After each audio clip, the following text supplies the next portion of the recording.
Hi, friends. You're listening to The Other 50%, a herstory of Hollywood. I'm Julie Harris Oliver. It has been a while since I dug into this podcast.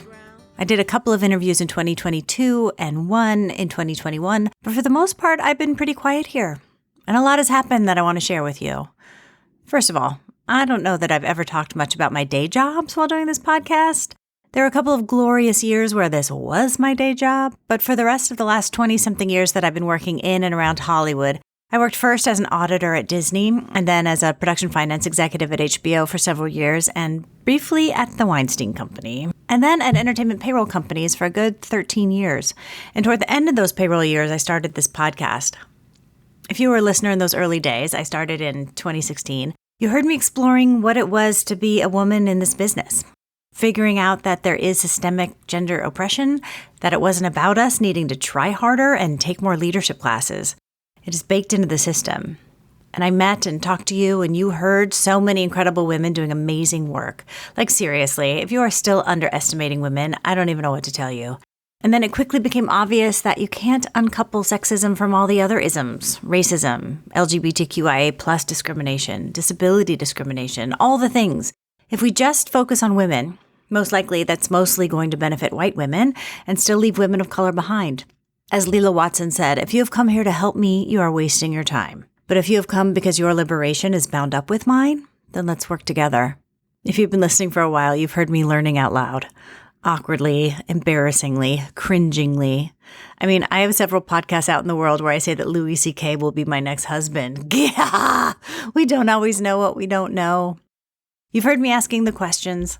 I always figured if I have the question, or if I've ever had the question, then someone else does too, and I might as well ask it. Even though I cringe now to listen back and I'm embarrassed by how little I knew, and it is thanks to the endless generosity of my guests who explained things, taught me, allowed me the space to learn. So as I went through this journey, my passion became clear, and I figured since I spend all of my waking hours doing this work to advance equity and basically doing it for free, wouldn't it be a miracle if I was able to do it as my day job as well? So in late 2020, I got an extraordinary opportunity to work in equity and inclusion at a studio and work specifically on productions. Dream job. Well, I thought this podcast had prepared me extremely well to go into this work. I had endless passion. I had read some things. I had dug into some data. I had my finger on the pulse. I knew some stuff. Again, we don't always know what we don't know. I walked into this new job and quickly realized I needed to sit down and listen for a minute. DEI work is rigorous, academic. People have PhDs in this stuff, and it's also really hard. There's a whole language to learn. There's as much unlearning to do as there is learning. It takes a long time to move a giant organization, institution, and culture. Not everyone is as into it as we are, or believes change even needs to happen, or that it even can.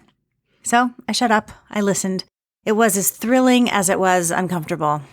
I sat in my discomfort for a really long time. I did a lot of self-talk about how in a year I would feel so much smarter. And at some point, I would be able to talk about this stuff without feeling totally awkward and inept and self-conscious, without cringing at myself and my learning journey, without saying such dumb things. Hoping at some point I would feel competent at my job.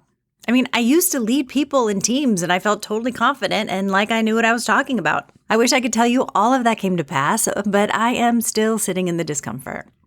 I will say, I did start to feel confident in the job, but what really happened is that I became more comfortable in the discomfort and in the conversation. I gave myself grace to continue learning.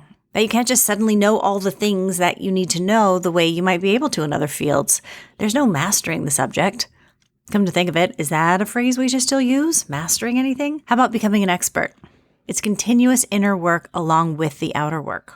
So one of the things I want to do here is to take you along some of that learning journey. In the last couple of years, I've met some incredible people, mostly women, who are doing the work, who are those academic and professional experts, the one who are able to put to words so many things you might have noticed but don't really know how to talk about, the ones who can take really complex ideas and structures and make them accessible. I cannot wait to share them with you. Okay, in other news, as you may have gathered from listening to this show over the years, I was divorced in 2010 after being married for 10 years and having 3 children. I spent the next 10 years raising my kids and working and not particularly concerned with whether or not I would stay single forever. And then the most amazing thing happened. The man I fell in love with when I was 20, that first big love, that first big heartbreak, That big love that happened before the internet, the biggest mystery to me, like whatever happened to him, he reappeared. He was also divorced.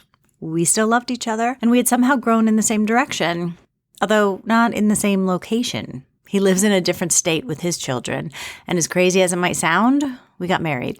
We still live in different states while our children finish high school, but those years are passing quickly, and eventually we will live together.